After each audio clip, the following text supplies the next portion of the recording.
நாங்க தயாராக தான் இருக்கோம். நாளைக்கு பிரதமர் வர போறாரு, அதுக்கப்புறம் மறுபடியும் வருவாரு. நடுவில் பியூசி வந்துட்டு போனாரு. ஸோ நாளைக்கு பிரதமர் மதுரையில் ஒரு பெரிய இந்திய கூட்டமே இருக்காங்க. எல்லா கட்சியிலும் இருக்கிறது அத்தனை பேர், அந்த கூட்டணியில் இருக்கிற அத்தனை பேர் அதில் கலந்துக்கிறாங்க. ஸோ இன்னைக்கு வந்தவொடனே பாண்டிச்சேரி போறாரு. உங்களுக்கு எல்லாருக்கும் தெரியும், பிரதமர் வந்தவங்க நல்லா தான் போயிட்டு இருக்கு.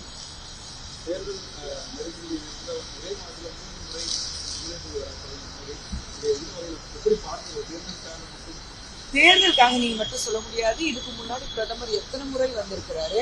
தமிழகம் பொறுத்த வரைக்கும் பிரதமருக்கு தமிழ்நாட்டு மக்கள் மேல ஒரு தனி அபிப்பிராயம் இருக்கு, ஒரு அன்பு இருக்கு, பாசம் இருக்கு. அப்படின்னு பார்த்துருக்கோம். மக்கள் இருக்கட்டும், மொழி இருக்கட்டும், நம்மளுடைய கலாச்சாரம் இருக்கட்டும், எல்லாத்துலேயும் பிரதமர் மோடி ஆரம்ப காலத்திலிருந்து அதை பற்றி பேசிட்டு இருக்காரு. ஸோ இப்போ தேர்தலுக்காக தான் அவர் 3 முறை வராருன்னு நம்ம சொல்ல முடியும். இதுக்கு முன்னாடி நிறைய முறை வந்திருக்காரு.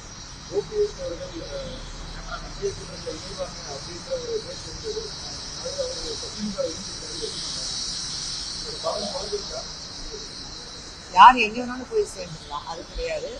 இங்க ப்ராப்ளி பேசிட்டு இருந்திருப்பாரு, இங்க கிடைக்கல, அதனால அங்க போயிட்டாரு.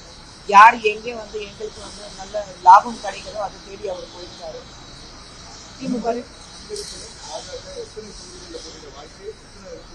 வரட்டும், நாளைக்கு தானே மீட்டிங் ஆரம்பிக்குது, நாளைக்கு வரட்டும். அதுக்கு முன்னாடி இன்னும் ஒரு வாரத்துல, ஏன்னா உங்களுக்கு கோட் ஆஃப் கான்டக்ட் வந்துடும். ஸோ ஒரு வாரத்துக்கு நிச்சயமாக உங்களுக்கு வாழ்த்துக்கள், அவ்வளோதான் சொல்ல முடியும்.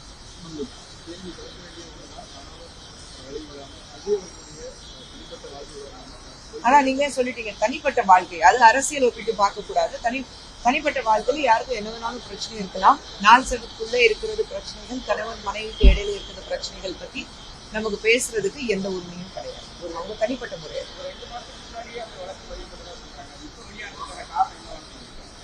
அது ஜென்ரலா இருக்கும். நீங்க தான் அதுல மாஸ்டர்ஸா இருக்கீங்க, மீடியா உங்களுக்கு தெரியாம பதவி பண்ணிருக்காங்கன்னா அதுதான் எனக்கு ஆச்சரியமா இருக்கு.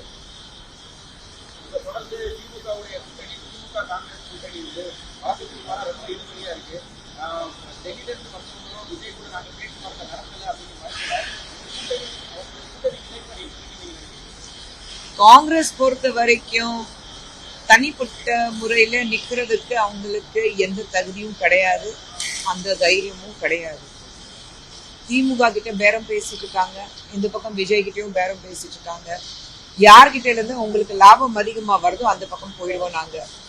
யார் அதிகமா சீட் கொடுக்குறாங்க, ஆட்சியில பங்கு கொடுக்க போறாங்களோ. ஏன்னா இது வரைக்கும் சென்ட்ரல்ல உங்களால நிச்சயமாக இதுக்கப்புறம் என்னைக்குமே உங்களால சென்ட்ரல்ல ஆட்சி பிடிக்க முடியாது.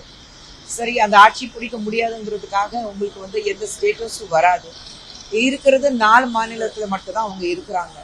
தமிழகத்துல இத்தனை வருடங்களாக திமுக மேல ஒரு துப்பாக்கி வச்சுட்டு சுடுறதுக்கு பழக்கமாய் போச்சு. இப்போ ஒரு ரோஷம் எங்களுக்கு ஆட்சியில பங்கு வேணும்னு கேட்டுருக்காரு. மாண்புமிகு முதலமைச்சர் அவர்கள் தர மாட்டோம், முடியாது கூட சொல்லல, மாட்டோம் நான் சொல்லியிருக்கிறாரு. அப்போ அவங்களுக்கு ரோஷம் வரல, ரோஷமும் வராது. சூடு சொரண ரோஷம் இது எல்லாமே காங்கிரஸ்காரங்களுக்கு கிடையாது. ஸோ யாரு எங்களுக்கு நாங்க கேட்கறது எங்களுக்கு கொடுக்குறாங்களோ அந்த பக்கம் போயிடுவோம். ஸோ அந்த பேச்சுவார்த்தை போயிட்டு இருக்கு. அதான் நான் சொன்னேன், ஒட்டுமொத்தமா இந்த ஒரு வாரத்துக்குள்ள எல்லாரும் முடிவு பண்ணணும். ஒரு வாரத்துக்கு தெரிஞ்சிடும் உங்களுக்கு காங்கிரஸ் இந்த பக்கமா அந்த பக்கமா. நான் சொல்வேன், உங்களுக்கு அவ்வளோ தைரியம் இருந்தா, அவ்வளோ ரோஷம் இருந்தா தனியா நில்லுங்களேன். ஒரு தேர்தல்ல நின்னுட்டு பாருங்களேன், உங்களுக்கு இவ்வளோ ரோஷம் காட்டுறீங்க. உங்களுக்கு அந்த ஒரு சீட் ஜெயிக்கிறதுக்கு தகுதி இருக்கா? சொந்தமா நின்று பாருங்க, பாப்போம். நாங்க போயிட்டுமே பாராளுமன்றத்துல வந்தோடனே பாராளுமன்றத்துக்கு சொல்லு போயிட்டுமே. அந்த தைரியம் எங்களுக்கு இருக்கு. தயவு செஞ்சு எங்களை காங்கிரஸோட ஒப்பிட்டு பேசாதீங்க. பாஜகக்கு இருக்கிற தைரியம் எவனுக்கும் வராது. அப்படின்னா என்ன?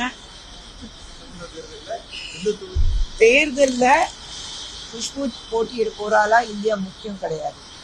எங்களுடைய தேசிய ஜனநாயக கூட்டணி எத்தனை இடத்துல நாங்க ஜெயிச்சுட்டு இபிஎஸ் அவர்களை இங்கே ஜெயிச்சுட்டு முதலமைச்சராய் நாங்க எப்படி மக்களுக்கு சேவை செய்ய போறோம் அதுதான் முக்கியம். குஷ்பு போட்டியிடுறாளா இந்தியா, அண்ணாமலை அவர்கள் போட்டியிடுறாரா இந்தியா, அது முக்கியமே கிடையாது. கட்சி ஜெயிக்கணும், எங்களுடைய கூட்டணி ஜெயிக்கணும், அதுதான். நான் தான் சொன்னேன், விருப்பமான தொகுதி கேட்டாலும் எந்தெந்த தொகுதி இப்பதான் சொன்ன முடிவாகல. கட்சியிலிருந்து அவங்க என்ன சொல்றாங்களோ அதுதான் நாங்க செய்வோம். தேங்க்யூ.